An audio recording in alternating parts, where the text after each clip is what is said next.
Welcome back to my channel. Thank you for tuning in, and today we have a story time, and this is my labor and delivery story. Now, I hope it helps someone out there, because I know when I was pregnant, I was watching quite a few of these videos just for information and just to kind of prepare myself mentally. So anyway, I was 9 months pregnant. Not everyone gives birth at 9 months. So I was 9 months pregnant when I gave birth.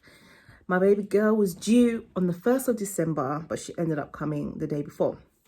Now, during my pregnancy, I was diagnosed with gestational diabetes, which is diabetes in pregnancy. So it comes in pregnancy and it goes away after pregnancy. So I had that, and they diagnosed me like, guys, literally to the end of my pregnancy. Like, I was 8 months and a bit when they diagnosed me officially. So I had to always come into hospital, get checked with the doctor. I had to see a diabetes nurse and all of that. So anyway, as I was having one of my scans, they said that the baby was quite big. Her stomach was big. So they were saying that, this could be a problem, because if I deliver a big baby, I could get ripped, I could get cut and all these things. So they were like, look, this is a risk for you, and it's also a risk for your baby. So just kind of have it in your mind that, it's possible that if she gets bigger, we will have to do a cesarean on you. Just have it in mind. It's not guaranteed, but just have it in your mind. So I said, okay, we'll pray about it. Me and my husband prayed about it. Many people prayed with us, and we just left it in God's hands, to be honest. Then, so my final doctor's appointment, I met the doctor. She looked at the growth of the baby and she said, well, yeah, she's getting a bit big. She's not that big, but she's getting a bit big. So she was like, you know what, I'm going to book you in for an induction, and we want to get this baby out of you ASAP. I said, absolutely, do it. I was fed up of being pregnant. Guys, I always knew that I would not enjoy pregnancy. And then I don't know why, but I just always had this thing in my mind that I would not enjoy pregnancy. And there are women out there who love pregnancy. Like, for me, it's not one of my favorite things. Let me just say it that way. So they booked me in for induction. It was a Thursday, I remember. And that night I went into hospital. I went to hospital at 8 p.m, guys.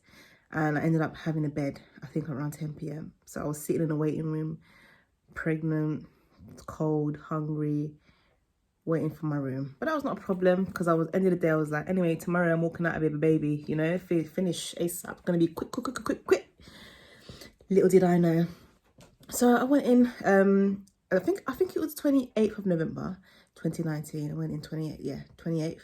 And I was there, guys, for a couple of hours, right? Normally my induction was meant to be, I think, around 8 p.m. I got there, like I said, at 7 something, and then I waited until 10 p.m. That's when I got the bed. Now, then my midwife, who was absolutely amazing, guys, she was so amazing. She made me feel so comfortable. She was like, look, the truth is there's no beds in the labour ward, and we're trying to get someone out at the moment, but it's just taking quite a while. So she said to me, do you know what, just rest. Well, let's do this thing tomorrow morning ASAP. I said, all right, cool. So I was chilling on my bed, my husband was there. I'm not sure if my mum was there at that time. Yeah, she was there. So everyone was just chilling, we were just waiting. And then I started just moving around in the bed, just shuffling around. And then all of a sudden, I feel water coming out of me. So I'm like, Adriel, my husband, I'm weeing myself. So we were awake, we were talking, and then, all of a sudden I was like, I'm weeing myself. And he's looking at me like, what? Like, look at me confused, cuz, yeah? So I'm like, Adriel, I'm weeing myself. Like, I'm weeing and it's not stopping. And he was just like, he didn't even say anything. Then at that point, my lovely midwife came in, and I said to her, I have a problem, I'm weeing myself. She's like, oh yeah, that's fine, darling, don't worry, it's normal in pregnancy, the baby's probably moving around on your bladder. I said, okay, cool, let me just go to the loo then. I went to the loo, my wee was not stopping. I was on the toilet, the thing is not stopping, it's just continuing.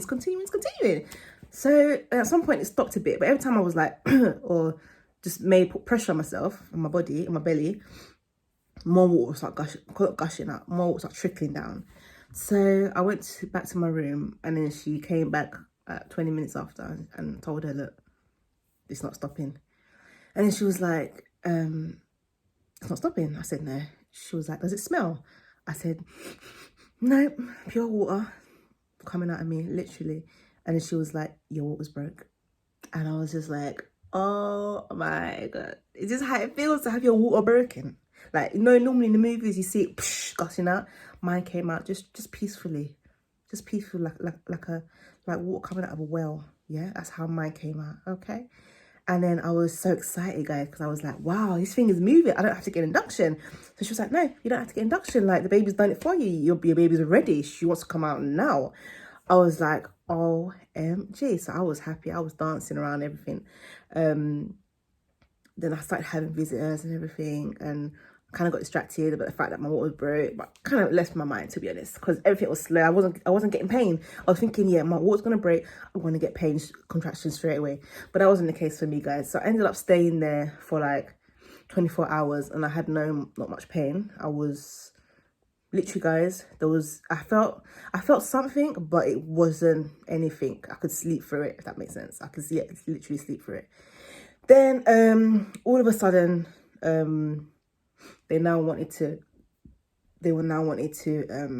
put, what's that thing called? Basically, just wrap this thing around your belly and it hears the baby's heartbeat. So she wanted to do that because the baby had actually pooed in my womb. Yeah, the baby pooed in my womb. So she said, look, we're gonna put this thing around you to make sure the baby's fine and make sure she's healthy, she's moving, all of that. I said, cool, no problem. So I was on this machine, and then a couple of hours after I was put in the machine, the machine started beeping, boop, boop, boop, boop, boop, boop. So my midwife came in, she was like, you're right, oh, let me check you. And then she saw that the baby's heart rate was going lower, like, shoom, boom, like literally going down. And then she screamed at the top of her head, Louie. So they're calling the head midwife. And then I had a bunch of midwives in my room and they were just turning me on my side, I turn aside, don't move, da, da, da. And they said, this baby's distressed, like she's pooed. It's been a couple of hours that she's pooed, guys. It's called meconium. It's not very good for the baby at all. So I was just like, you know, I don't know, guys. It's like, you know, I'm very good at taking myself out of situations mentally and then it's not affecting me.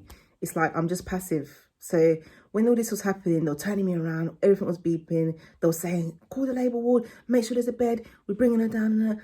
I was just like, I don't know. I was just still, guys. I didn't know how to behave. You know, I didn't know how to panic. I didn't know how to talk. I was just like, all right. In my head, it's like, oh my God, oh my God, oh my God, oh my God. But when you look at me, I'm just still as a cabbage, mate. So I think they finally took me down to the labour ward, and they said, we're gonna assess you properly, have your own room and everything. And they put me on bare machine, guys. They put me on bare enough machines. And what they were actually going to do was induce me. So although my water's broke, there's a sort of kind of like a second induction that you can do, where they put this medication through a drip, and it actually quickens the labour. Now, they warned me. They said, look, we're going to induce you. Yeah, your water's broken, but your labour's taking too long. Like, your water's broke yesterday. This is the next morning, you know? Like, this is too slow. And she's already distressed. So we need to quicken this labour. I said, cool, no problem. They warned me. They said, it's more painful. Your labour will be painful, more painful. This is 10 times painful than the normal delivery when you get induced. I said, say what? So they warned me. And I said, okay, well, what can I do? Let's do this. So they induced me, put the drip in me. That's when the contractions started kicking in, guys. Contractions. And some of you are watching and you're like, oh, you didn't even go through contractions, yeah? I was 1 centimetre for more than 24 hours, guys. I became 4 centimetres after like maybe 48 hours. Just 2 centimetres, 2 to 3 centimetres, guys. And the contractions at that level was just horrible, guys. I was on the gas like literally as soon as I felt it come, I'm like, get in the machine, get it, hurry up, put it on me. I was breathing like mad, guys, and the thing makes you high. Like, it actually feels good. I'm not gonna lie to you, it feels good. Does it take away the pain? I don't think so. I don't think it takes away the pain, but it just does something for you. I don't know. Mothers, let me know how it was for you if you took gas. Okay. But for me, I don't know. I just think it just soothed me a little bit.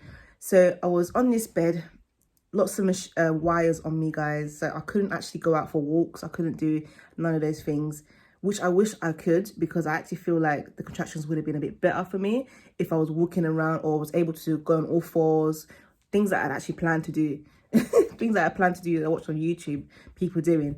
But I couldn't do none of that, guys. I was just stuck on the bed. I could barely turn to the left and to the right, barely, guys. It was just painful. I could only go to the toilet. And when I went to the toilet, literally, I had to remove every wire off me except one. So it was so annoying, guys. I hate it. Anyway, fast forward, they, around the next 2 days after, in the afternoon, they said, look, this baby is distressed. Your labor is very, very, very, very slow. So we have to now think about whether we need to do a cesarean on you, because this is not going the way it should be going. So I said, okay, well, you lot go and discuss and let me know what you planned to do to my body, because, you know, at that point, guys, I was literally not in control of anything at all. You know, when you want to be in control of something, but labor is something that you just cannot control. Like, I wish I could, but I could not. God was in control though. He was there fully all the time. My mum was there, my husband was there, sleeping, snoring. I was in pain, trying to get comfortable. And you know what was going through my mind? I was looking at my mum actually. I was like, she had 5. I said, what? Why would you want to have 5? Why would you want to go through this 5 times? But anyway, children are a blessing, which I really, really, really know and believe now. So anyway, fast forward, I was in pain. Head midwife came in at some point and said to me, she was a Nigerian lady, she was like, can I just ask you a question? I said, She was like, why are you not taking epidural? Do you know that you're only 4 centimeters and you have a long way to go? A long way to go, a painful way to go. I was just like, I was like, oh, okay. To be honest, I wasn't in the mood, so I was just like, oh, okay, cool, whatever. Then everyone left the room, and I was just there. I looked at my husband. My mum was just like, I think you just get epidural, Kinsey. Just get it. You have a long way to go, huh? And you know your labor is 10 times worse. It's going to be 10 times worse because of induction, you know. And my husband was like, no, I'm not getting, I'm not getting epidural. I was looking at him like, I beg, sign, give me those papers. I want to sign that epidural. I beg, give me epidural. Eventually, my husband calmed down and he was like, do you want epidural? I said, yes. You know, I was just, guys, I was just like annoyed that the fact that I was annoyed at the fact that he was annoyed that I had to get epidural. Like, I was like, I'm not in pain. Like, don't do that. Do not do that to me. So I said, give me those papers. You have to sign to get epidural, because anything can happen. You can get paralyzed, guys. So you have to sign. Basically, you're signing your life saying, I take full responsibility of what will happen to me if something goes wrong in this epidural. I said, no problem. I signed. They brought the doctor in. The guy made me sit up. Doctor made me sit up. I had to sit in a certain position, guys. First of all, you're in pain. You're in pain, yeah? The contractions are coming. And at this point, they were coming a bit faster, even though it was only 4 centimeters. But made me sit like, you have to sit in a certain way. You can't move. The guy was like, don't move because you will get paralyzed. I was like, okay, cool. Stayed in one position, guys, and he put the epidural in me. He was like, okay, just wait a few minutes, let it just go through your body. I said, cool, no problem. Guys, this epidural did not work for me. Like, I felt maybe like from my shin pads downwards, I couldn't feel my feet. That was it. So he could see that I was still getting gas in air. So he was like, wait, do you still feel pain? I said, yeah, I still feel pain. So they were all confused. So they were just kind of like looking at me like this. And I'm just like, like I said, Then the doctor now went and got a second opinion, another doctor, and they were like, let's just do this again. But maybe we should change her position. Maybe she wasn't positioned well or whatever. So I was like, okay, cool, no problem. Let's do it again. We did it again, guys. I still felt the contractions, guys. I still felt the pain. At this point now, my legs were numb. So most of my legs were numb. It was from my pelvis upwards that I could still feel. I said, this thing is the wrong way around, mate. It needs to come up here, and I don't mind my legs feeling pain right now because these contractions are killing me, guys. So they were kind of just looking at me, analysing the situation. And then they kind of just all left the room. They said, we need to discuss what we want to do, you know, because epidural is not working on you. I said, yeah, clearly, because I'm in pain, sis. I'm in pain. So at this point, during the time that I was waiting for them, guys, I had to be opening up my legs. They had to be putting things inside me, guys. At some point, I had to clip my baby's hair because she was getting distressed and they couldn't monitor her heartbeat anymore from the machine. No, they could, but because she kept moving and because I was in an awkward position, they just couldn't get to her. They couldn't measure her heartbeat. So they were like, look, we're gonna put a clip on her hair, put this inside you, and you know where, guys, which part of the body, inside you, clip her hair, and there'll be a wire coming out, and we'll be testing her. So all of this was happening during the waiting time, and I was just, at this time, guys, I was fed up. I was fed up. Then one of the head doctors came in and said, we have made a decision and we think we need to get this baby out now. We're going to send you to the theatre and you're going to have a baby in the next 1 hour. I said, what? 1 hour? She said, yeah, you're going to hold your baby in the next 1 hour. Let's do this now and get it done. Guys, when she said those words, like, you're going to have a baby in 1 hour, I was just like, wow, like, I'm gonna have a baby. Like, there's actually a baby inside me. You know, you forget, guys. You really forget that you're going through all of this because of the baby. Sometimes you forget. So I was just like, okay, cool. Like, I'm gonna have a baby in 1 hour. Now, at this point, my spirits were coming up a bit, you know, because before I was a bit down. So when they were talking about having a baby, going to the theatre, I was kind of in high spirits. I was just like, okay, let's get this baby out. So I went to the theatre. Guys, I was so nervous. Like, I was shaking. My body was actually shaking. I don't think anyone noticed because I was just really quiet. So I had to sit in the same position again. And now they injected me with spinal anesthesia, which is, I think it's like a stronger dose of epidural. So they put that one in my back and hey, that one worked. That one worked. Can we just clap for Jesus because he spared me. God, I was so afraid that if this next medicine does not work on me, what is going to happen? Are they going to cut me open and I'm feeling the pain? What is actually going to happen?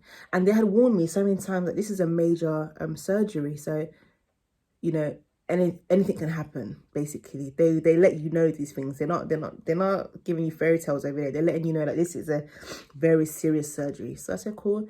So when the lady was now putting the injection, I was just like, God, please, let this medicine work for my body, please, please, please. I was like, why is this body so hard? Like, why is it so difficult?